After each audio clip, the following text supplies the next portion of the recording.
Hi everyone, Adrian from Audio Excellence Canada, Vilip to my right, Angus and Alex behind the cameras.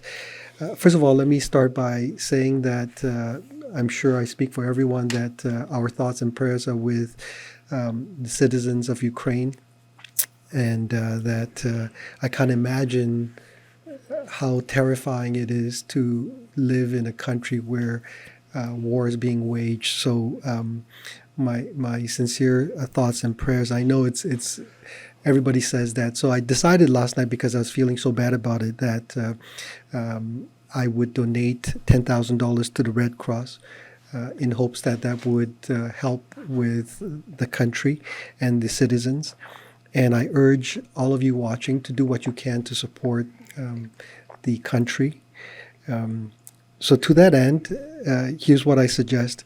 If you would consider donating to a charity of your choice, hopefully something to do with Ukraine or any other country that is currently fighting in a war or being prosecuted or have citizens who are, what's the word I'm looking for, who are disadvantaged.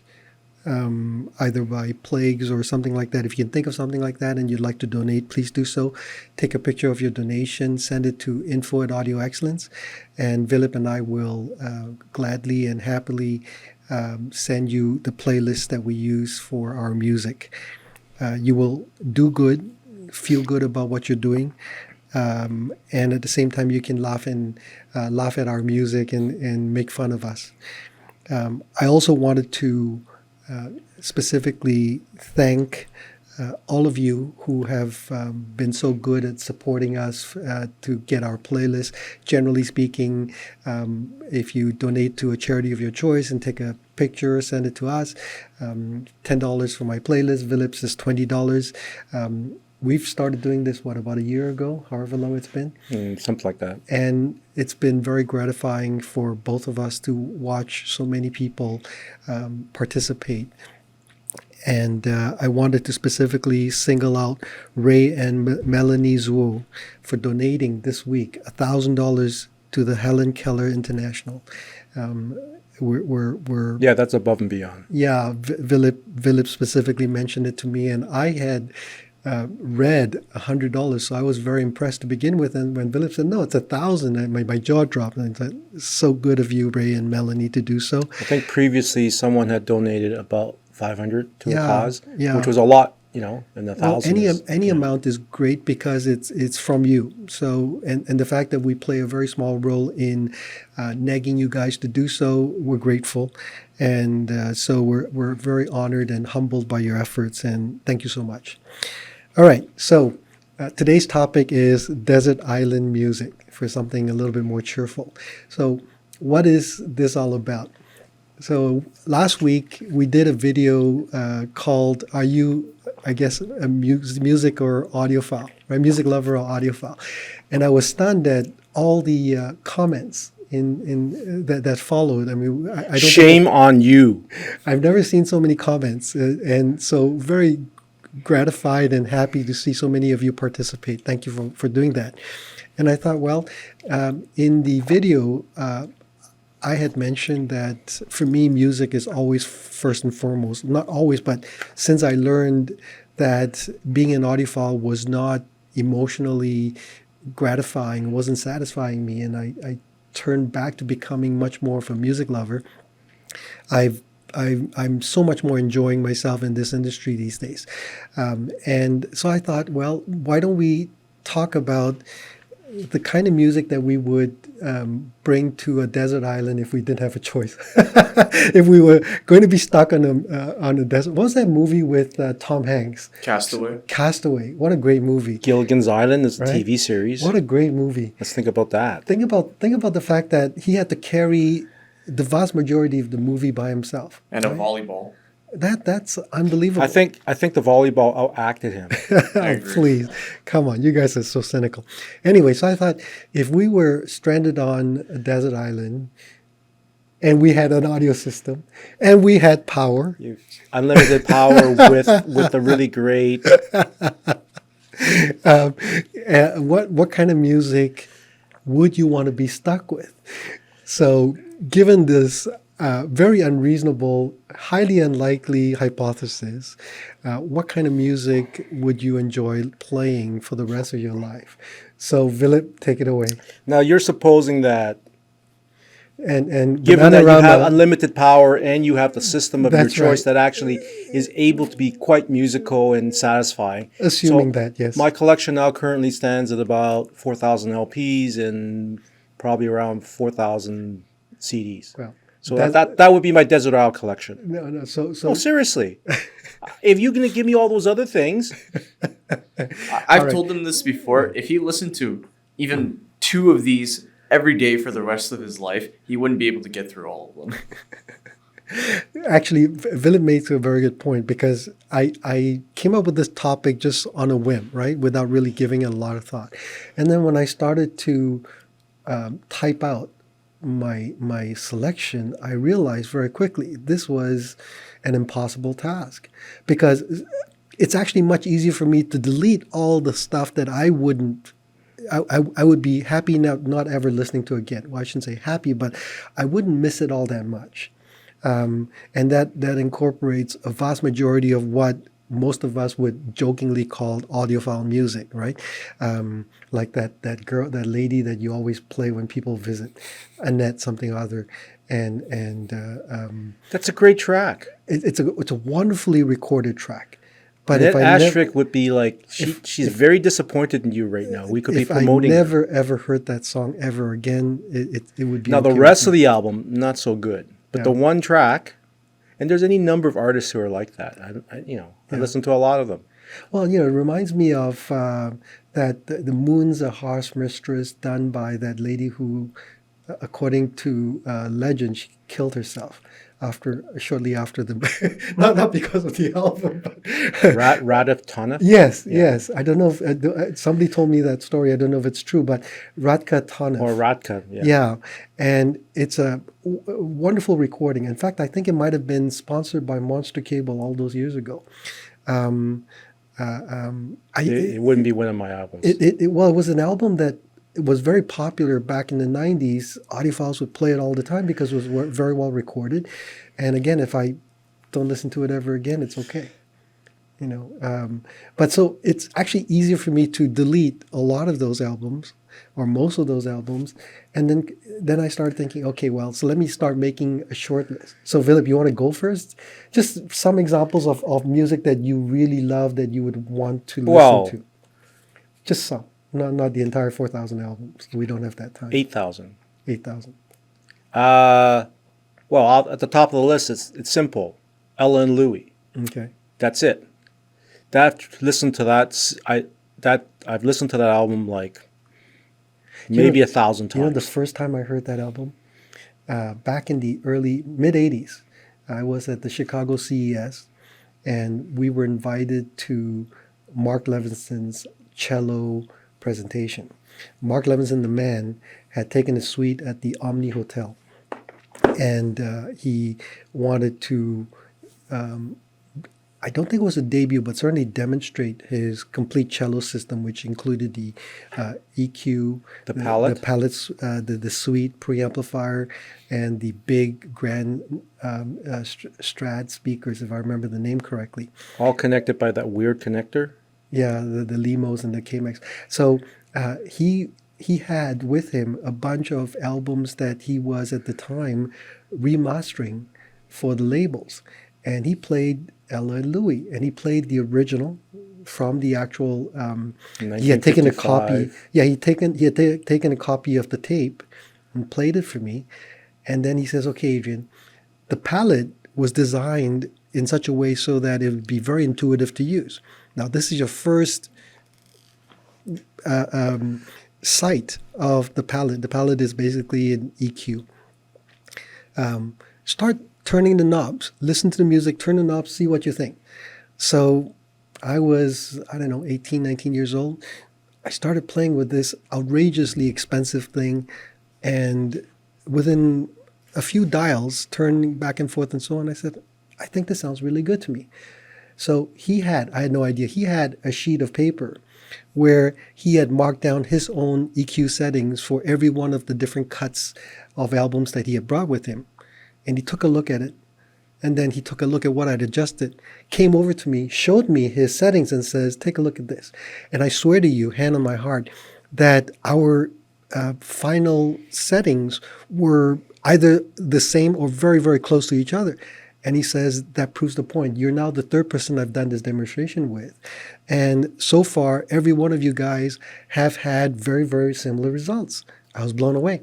Many years later, I was able to buy a complete cello system. And I can honestly say that that was one of those wonderful, magical systems in many ways. Just so well built, so intuitive to use, and in many ways, one of those, what's the word, seminal products. Systems. Anyway, Mark, if you're there, Mark and I used to send emails to each other from time to time, and hope you're doing well. Now he's stuck in Switzerland. I don't know if he's still there, but he was living in Switzerland for a while. Yeah. But that's his new company, right? It's in as Switzerland. I say, he was there. I don't know if he's still there. Yeah. Anyway, so how did I get to attention on Louis and Ellen? Louis, that's right. Sorry, Ellen yes. Louis. Sorry for interrupting, Vilip. Go ahead. Well, but it's a mono recording. Love the album. It's a mono recording, so it reacts really differently from basically every other stereo, audiophile dream recording, because it's a mono recording made with all tube equipment in 1955, the first of 3 albums where the two of them sang together. And I've always loved the first one the most. Most people will prefer the second one, which is Ella and Louis again, and then the third one is Ella and Louis sing Porgy and Bess, which is actually really, really, really good too. So I'm obsessed with this record because it's actually a record. I have CDs of it, but I've been trying to buy as many mono copies as I can because. Which is the album that they did? You Can't Take That Away From Me. Well, I think that's the one that we did the EQ on. Let's go into my list, and because they kind of blend into each other, and I'm totally lost in a kind of a dream when I listen to the LP, and even to this day, this is how it affects me. So it's definitely on my playlist. Oops, sorry. Hang on. One eternity later. Where they can't take. That's from this album. Which so one? It's The first one. Yeah. What a great cut. Anyway, what other albums would you highly recommend that you love? Well, my all-time test recording is something that I really like. Is from a Canadian artist by the name of Cindy Church, and it's on my playlist. I actually include about 5 songs from there. The album's called Just a Little Rain, and it's not the most perfect recording. It can be a bit bright. It can actually exaggerate a system's, upper response. I still really, really like it because I like the performance and the singing, and I've been listening to this thing for 30 years, something like that. I highly recommend it. There isn't a high-res version of it, and it will definitely show you if your system can tend to be bright or, a little bit forward. So that's how I know when I listen to it here, I know what systems are actually doing based on what this recording is doing. I don't think I've ever heard you play that. I play it all the time. Maybe you don't recognize it. I only ever hear you play that. There's a sequence I go through. There's about 5 songs that I play if I have the time. I only ever hear you play Annette, and then I have to lock every door and put earbuds in so I can somehow drown her out. Okay. Mm-hmm. Is Bananarama on that desert island list? No. Oh, thank God. Because if I was stuck with you on the desert island, I'd kill you. And then forever damage that album. You see what I have to work with, folks? I think most people would agree, would you not? If you don't know Bananarama, dig it up and then tell me what you think. I think most of you would agree. They're self-taught, Self-taught what? Music? How to sing. They were the first. They were one of the first modern, girl bands or women. Most bands. people teach them. You know, They're not a showers. manufactured product. They were kind of like they couldn't sing, and then they discovered they could sing, and then, the rest is history. Okay. Little Fun Boy 3, and there you go. And Backstreet Boys, would No. you take them? Come on, you told me you loved the Backstreet Boys. No, not no. Backside Boys. That's an Angus thing. What? I never said that. 98 Degrees. No, I have no clue what you're talking about. come on, you don't know 98 Degrees. Why would I know it? Why do you know it? It's funny. That's an amazing thing about Tidal and Spotify. You play different music and all kinds of different things pop out, and you just start. I can't tell any of them apart. New Kids on the Block, Backstreet Boys. I don't even know who they are. There's like any number of them. Maybe some of the R&B ones are okay, like Boys to Men. I know a few of the tracks. That's great. That's That's amazing production, right? Yeah, But it wouldn't be just on my the voices list. are amazing. Boys to Men is amazing. Okay, couple more. So you all know this. There's a compilation record, a tribute to Merle Travis. It's called Saturday Night Shuffle. It's got a green cover, and I haven't played it in a long time, but all the songs are dear to me. It's a really amazing. Somebody was country. asking you which track Dwayne Eddy. It's called "The Girl on Death Row."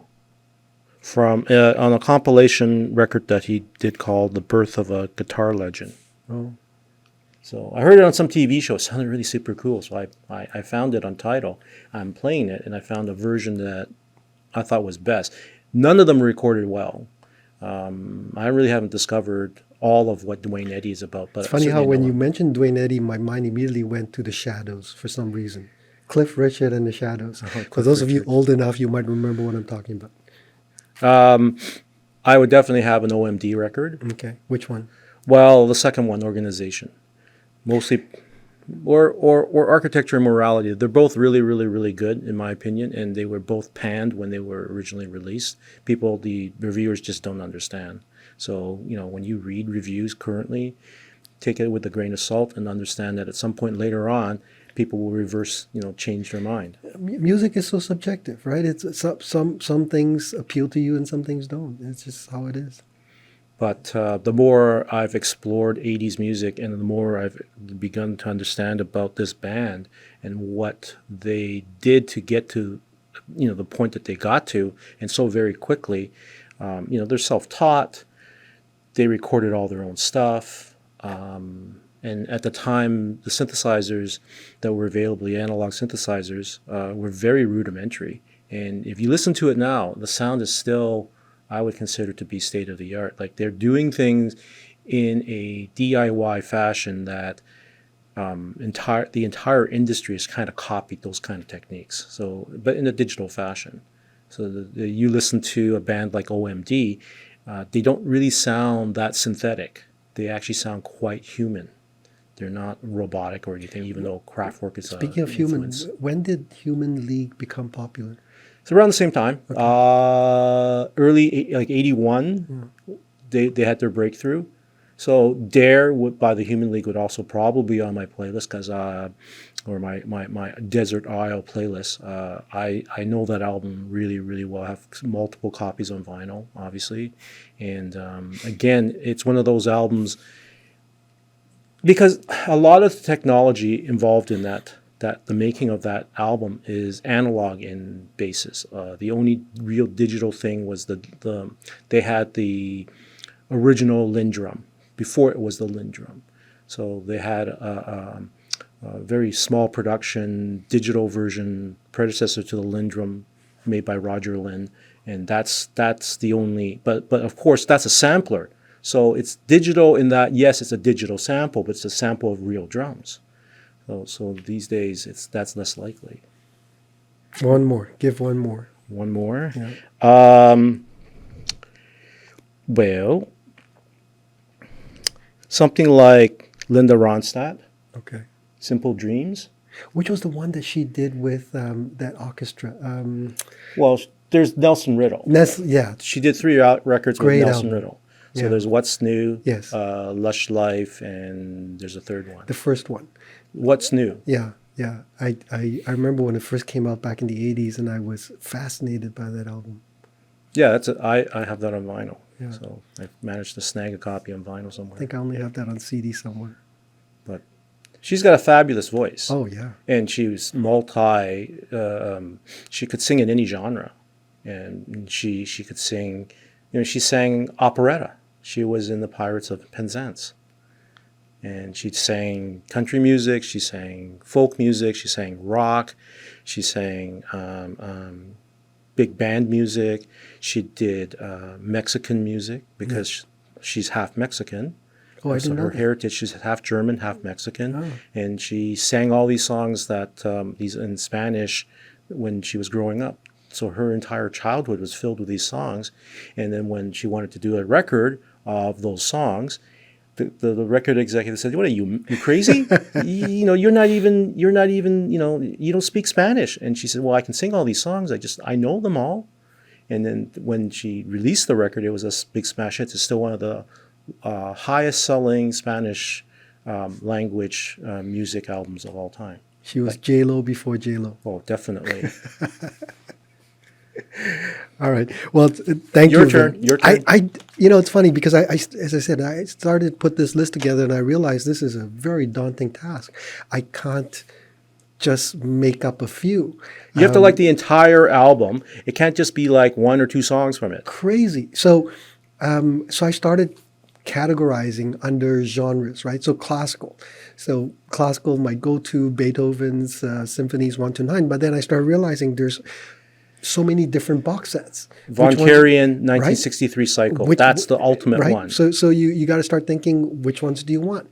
And then within that, there are different interpretations of different symphonies that are generally considered the best. So years and years ago, when I first started collecting albums, I would buy that book, Gramophone, and it would give you a list of all of the different albums available and the critiques scores and so on, critics scores, I should say.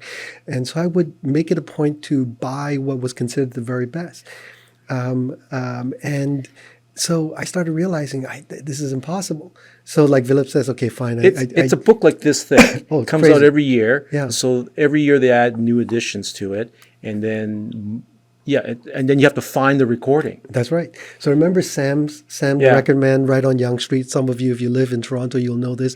There was a store on Yonge Street on the east side, just north of Dundas, and above the store there was this big, huge, giant neon. Was it neon? I guess neon of a record, and that became one of the what do you call it? Signposts, or like when you think of Toronto or Yonge Street, It's an icon. That's right. You'd always the stock footage would always show you a picture of Sam the Record Man. So anyway, downstairs is the department for all the classical stuff, and I would go through all the albums and try to find the ones that were recommended by Gramophone.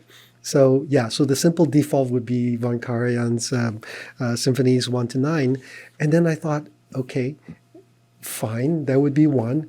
And then how do I go about picking up all the other classical pieces that I love? And a lot of these classical pieces were due to my father constantly playing them, either when we were in the car together or when he was home from work, he would play them. And so there would be like Meditation by, what's his name?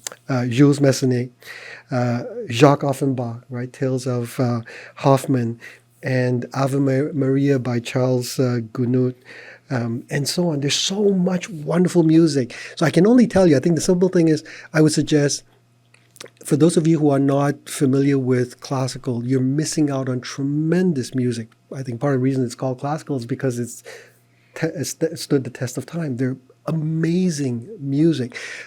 If you have Tidal, just Google best classical music. Just listen to something like The Rite of Spring by Stravinsky. Yeah. That caused riots when it was first played. Yeah, but if you don't know and you don't know what to listen, just type in best of classical samplers. I know this for those of you who are classical enthusiasts, you think this is crazy, but this is one way to explore whether or not the melody, music. It's not crazy because before there was streaming, Yeah. I would go out and buy. I went through this phase where I would buy all these classical Compilations? Yeah. best of, best of Bach, best of Mozart, best of. Do you remember the album Hooked on Mozart? Yeah.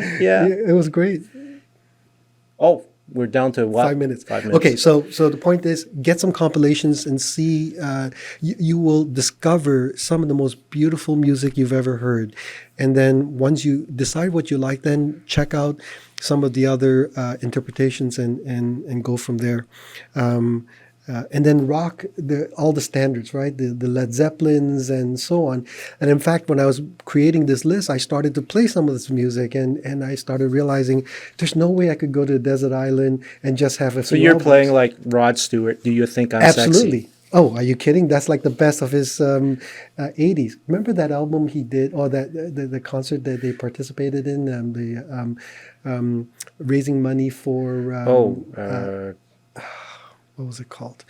All these great artists got together, and there was Queen. The one I remember is Campuchia, but Rod Stewart was there. Bee Gees was there. I think ABBA was there as well. Anyway, they raised money for. I can't remember which it was. Maybe the guys can look it up and insert it. Bruce Springsteen, of course. Jimi Hendrix, the Stones, Nirvana, Foo Fighters. Anyways, the list goes on. There's no. And then Vilip mentioned Ella and Louis. I had it here. Billie Holiday, one of my all-time favorites. Anything by Miles Davis, and I mean anything. Coltrane, Parker, so the list goes on. So all this is to say, if you're like us and you love music, it would be almost impossible to say desert island. But if that's the case, then you would also enjoy a nice balanced music system. I guess bottom line. Stay away from systems that would cut you out from this wonderful music. A lot of the music that I just rolled off and said it would not be playable on typical audiophile systems because it would stop you from enjoying the music. Anyway, I'm told we got to go. I'll throw in the last few. That's not really listing specific. No, I can't list. I'm going to throw in a few that Vilip loves but won't say. Bee Gees, ABBA, Carole King. Carole King is great. I love her. Rod Stewart, he mentioned, like he knew, Do You Think I'm Sexy? Tonight's Tonight. Yeah, Tonight's, great album. Great cut. Delphonics. If you guys don't know Delphonics, got to check it out. Great band. All right, we got to go. Adrian from Audio Accents Canada, Vilip, Angus, and Alex. To everyone out there, stay safe, think of others, and do good. And we'll see you next time. Take care. Bye-bye.